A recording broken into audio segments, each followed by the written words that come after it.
سؤال عمال يتكرر يعني بيقول اعمل ايه مع جوزي البخيل. انا عايزه ارد بطريقه عامه على كل الناس اللي عماله تسال انا اعمل ايه مع جوزي اللي عامل كده، انا اعمل ايه مع جوزي اللي بيخوني، البخيل اللي ما بيدينيش حنان بالكلام، اللي بيقل ادبه عليا. الاجابه الحقيقيه اللي ليها دعوه بالعمق الحقيقي اللي انا بحاول اعلمه لكم انه الراجل البخيل بيعبر عن بخل جوايا. بمعنى ايه؟ ما تنسيش انك انت جوزتي الراجل ده وانت اخترتيه بطريقه فيها لا وعي. انتوا مش مقدرين الفيديو اللي انا عملته اللي انا كلمتكم فيه على العقل الباطن مسيطر قد ايه على حياتنا. 95% من حياتنا منقاده بالعقل الباطن. فمحتاجين تبتدوا تقروا وتتعلموا وتتثقفوا على ازاي التركيبه اللي بين العقل الواعي والعقل الباطن بتشتغل، علشان الاختيارات اللي احنا بنعملها في حياتنا مبنيه على اللي متخزن في عقلنا الباطن. فاحنا ما بنختارش بعقلنا الواعي، احنا بنشوف الشكل من بره زي ما تكون البونبوني اللي بيغريني، لكن اللي مقرر ان الاغراء ده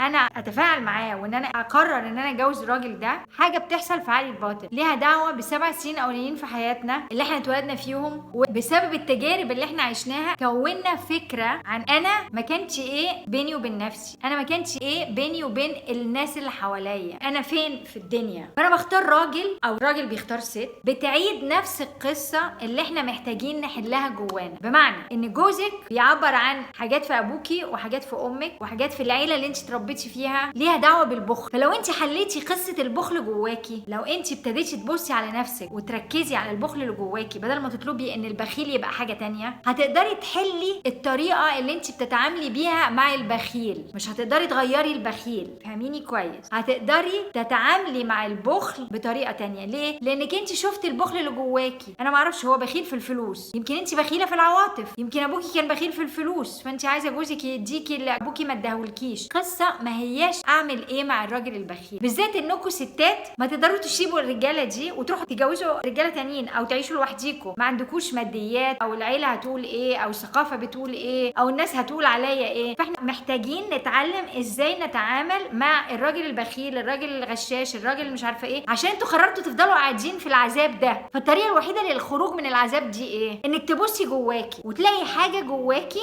تساعدك على انك تعرفي تتعاملي مع الوضع اللي انت فيه. هو ده الحل الاصيل العميق الحقيقي. لو انا قلت لك اعملي معاه كذا كذا كذا كذا هتعمليها اسبوعين وبعدين مش هتعرفي تعمليها تاني. لو هو البخل زاد، لو هو رد عليكي بطريقه هتلاقي نفسك ما تعرفيش. بالظبط زي الاسبرينه، تاخدي الاسبرينه بتشيل الصداع، لكن السبب الحقيقي اللي مخليكي مصدعه اللي بيخلق الصداع اللي عمال يروح ويجي ده هو ده اللي احنا محتاجين نبص له. فاحنا ما نقدرش نغير التاني، احنا قدامنا حاجتين، يا نسيب التاني، وحتى لو سيبنا التاني محتاجين نبص على نفسنا عشان ما نختارش باللاوعي واحد تاني زي الاولاني، او ما نلاقيش نفسنا بنعمل نفس الحاجه مع نفس البني ادم، مع بني ادم شكله مختلف وهو نفس الجرح. الجروح اللي جوانا هي اللي احنا محتاجين نبص عليها، هي اللي خلتنا نعمل الاختيارات الغلط اللي احنا بنتعذب بسببها. فعشان ما نورثش ده لاولادنا وعلشان خاطر احنا نعرف نتعامل مع البني ادمين دول، احنا محتاجين نغير حاجه جوانا عشان نعرف نتعامل مع الاخر اللي هو مش هيتغير. اذا كان ده جوزي، ابويا، امي، ابطل اطلب من شجره المانجا تديني تفاح يا جماعه. لو انا عايزه تفاح اروح ادور على التفاح في حته تانية، ما اقدرش افضل واقف قدام شجره المانجا عماله اقول لها انت ليه مش راضيه تديني تفاح. فاهميني؟ لما انت تغيري اللي جواكي اللي ليه دعوه بالبخل، اللي ليه دعوه بالغش، اللي ليه دعوه بالخيانه، اللي ليه دعوه بالعصبيه، اللي ليه دعوه بعدم القيمه اللي فيكي، لما انت تبني ده جواكي، لما انت تبني الكرم جواكي، تبني ثقتك جواكي، تبني اساسك جواكي، هتعرفي تتعاملي مع اللي بيحصل بره بطريقه مختلفه، لان دي الحاجه الوحيده اللي في ايدك. فانا بحاول اعلمكم درس صعب قوي قوي قوي قوي، ولكن هو الدرس الوحيد اللي هيجيب لنا على المدى الطويل الراحه الحقيقيه، ان انا اعرف نفسي، ان انا احل مشاكلي، ان انا ابطل اطلب من شجره المانجا تديني تفاح.